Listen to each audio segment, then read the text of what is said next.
మీ అందరికీ మీరంతా నిష్ణాతులు, అనుభవం ఉన్నవాళ్ళు, క్రియేటివిటీ ఉన్నవాళ్ళు, కెపాసిటీ కూడా ఉన్నవాళ్ళు. నేను చాలాసార్లు చెప్తా, కొట్టి కొట్టి కొట్టి రగడాంచిన వాళ్ళు మీరంతా గుర్తుపెట్టుకుంటారు. శక్తి తక్కువ అన్నారు ఎక్కడ. కానీ కానీ దాన్ని మోడీ గారు ఏ పద్ధతులు అయితే వాడుతున్నాడో మన దాంట్లో 10% వాడుకోవాలని చెప్పి మనం చెప్తాం. మేము 6 మంది ఎంపీలం పోయినాము. మేము అన్నీ చెప్తున్నాం, ఇది చెప్తే ఐసా క్యా అన్నాడు ఒకసారి అని కొన్ని విషయాలు చెప్పిండు. ఇప్పుడు అవి చెప్పాం ఇక్కడ. వాడికి ఎంత గ్రాస్ రూట్ లెవెల్ల సమస్యలు తెలుస్తాయి, ఎట్లా రియాక్ట్ అవుతాడు, ఎట్లా పనిచేస్తాడో దాన్ని బట్టి మాకు అర్థమైంది కదా. ఓహో, అందుకే మోడీనా అనిపించింది మాకు. అందుకే మోడీనా అనిపించింది. మీరు ఎక్కడ అందుకనే ఆయన ఓ కౌన్సిలర్ ఎమ్మెల్యే కాలే, ఓ సర్పంచ్ ఎమ్మెల్యే కాదు, నాకు తెలిసి డైరెక్ట్గా ఎమ్మెల్యే అయ్యాడు, డైరెక్ట్గా ముఖ్యమంత్రి అయ్యింది. ఈ దేశంలో ఇట్లాంటి అవకాశాలు తక్కువ ఉంటాయి. ఒక కొత్త పార్టీ పెట్టుకొని కొత్త పార్టీ గెలిస్తే ఎమ్మెల్యేగా చూసారు. కానీ ఒక పాత చరిత్ర ఉన్న పార్టీకి అందులో గుజరాత్ లాంటి రాష్ట్రంలో పెద్ద పెద్ద నాయకుల రాష్ట్రంలో టక్కన ఎమ్మెల్యే ముఖ్యమంత్రి అయినా చూసిందా? That is Modi. మళ్ళీ ఓడిపోయింది ఎప్పుడన్నా. మళ్ళీ ఆయనలో వచ్చింది తప్ప గుజరాత్లో 3వసారి ముఖ్యమంత్రిగా అయి గుజరాత్ భారతదేశం కూడా ఎదగాలని, గుజరాత్ లాగా భారతదేశం కూడా ఎదగాలని నరేంద్ర మోడీ గారి యొక్క సేవలు గుజరాత్కు మాత్రమే పరిమితం కావద్దని, అది దేశానికి రేపు వెలుగునివ్వాలన్నటువంటి సంకల్పంలో భాగంగా భారతీయ జనతా పార్టీ 2013లో వారిని రేపటి రథసారథిను మీరే అని చెప్పి ప్రకటిస్తే మొట్టమొదలు అడుగుపెట్టిన గడ్డ హైదరాబాద్. అది ఎల్బీ స్టేడియం. అందుకని ఆయన అప్పుడు అంటాడు, అరే మేరకు బోత్ బరకత్ దియా భాయ్ తెలంగాణ. ఒక నమ్మకారం ఉంది ఆయనకు, నమ్మకారం ఉంది ఆయన. ఇవాళ మీకు తెలుసు, ఒక్కసారి కార్పొరేటర్ అయితే మళ్ళీ 2వసారి గెలుతాడో తెలియదు. గంత యాంటీ ఇన్కంబెన్సీ ఉంటుంది. ఇవాళ మాటల గాడితో తనది కాకుండా అయినట్టుగా నటించగలిసిన రేవంత్ రెడ్డి 2 ఏళ్లకే ఎన్నికల పడ్డాడు. కథమైపోయింది. ఎక్కడ పోయినా మళ్ళా గెలవదా ఈ పార్టీ అని చెప్పి మనమంటలేము, కాంగ్రెస్ పార్టీ కార్యకర్తలు అంటున్నాడు. కార్యకర్తలు కాదు, ఎమ్మెల్యేలు అంటున్నారు.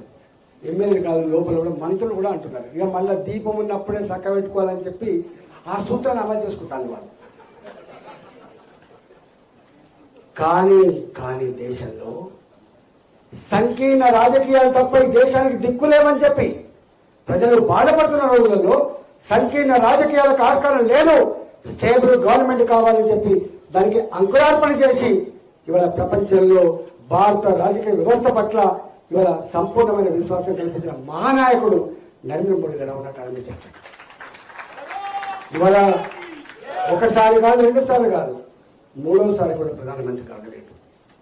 ఇవాళ నినాదాలు మనం ఇవ్వడం కాదు, ప్రజలే నినాదం ఇచ్చి ప్రజలే నడిపిన నాయకుడు కూడా మోడీ గారు మాత్రమే.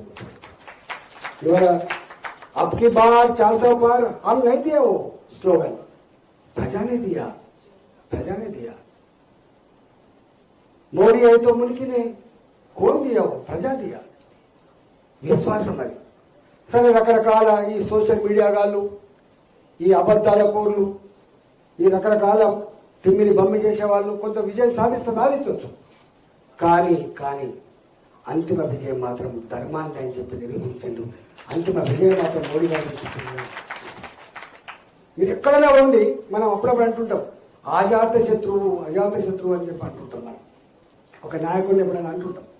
ఇవాళ దేశంలో నాకు తెలిసి మేము పార్లమెంట్లో ఎంపీలో మాట్లాడుకుంటాం. పార్టీని తిట్టినప్పటికి కూడా పార్టీని తక్కువ చేసి చూపించినప్పటికి కూడా దానికి అతీతంగా ఉన్నటువంటి నాయకుడిగా మోడీ గారు ఎదిగింది. కదా నేను అంటున్నా, నాయకుడు ఎదగడం తప్పని మాత్రమే అన్నాడు. వార్డ్ లెవెల్లో క్రెడిబిలిటీ ఉన్న నాయకుడే ఉండాలి. నేను ఒక్కదాన్ని ఎందుకో నేను అప్పుడప్పుడు అంటున్నా, ఇవాళ మోడీ గారి పేరు చెప్పగానే ఎట్లా పులకించిపోతుందో దేశం, ఎట్లా పులకించిపోతుందో దేశం. ఇవాళ నా వార్డు డివిజన్లో ఉన్నటువంటి నాయకుడి పేరు చెప్తే కూడా ఆ ప్రజలు పులకించిపోవాలని చెప్పి నేను అంటున్నా. ఆ కమిట్మెంట్, ఆ హ్యూమిలిటీ, ఆ సర్వీస్ చేసే నేచర్ తప్పకుండా కింది స్థాయి నుంచి ఉండాలి. ఇవాళ నేను ఒక లచ్చిరెడ్డి గారి డివిజన్ పోయినా, అక్కడ పోతే ఎక్కడికి పోయినా ఇది మీ లచ్చిరెడ్డి గారు చేసిండ్రు, అది మీ లచ్చిరెడ్డి గారు చేసిండ్రు అంటే నేను గర్వపడతా. ఎక్కడ తీసుకొచ్చినా లచ్చిరెడ్డి అంటే కుళ్ళిపోతాను, నేను కుళ్ళిపోతాను. నేను ఒక చిన్న ఎగ్జాంపుల్ చెప్పి ముగిస్తాయి కదా లాస్ట్. నేను ఒకసారి 2004లో ఎన్నికల్లో పోటీ చేసినప్పుడు నాకు 5,000 రూపాయలు డిపాజిట్ కానీ కట్టాను. నేను ఆ కాలంలో పైసలు కొనలేని నాయకుడిని. నాకు 5,000 నువ్వెందుకు ఇస్తావా, పోయి నేను కొత్తగా నిలబడుతున్నా, నేనే నా 5,000 కట్టుకుంటా.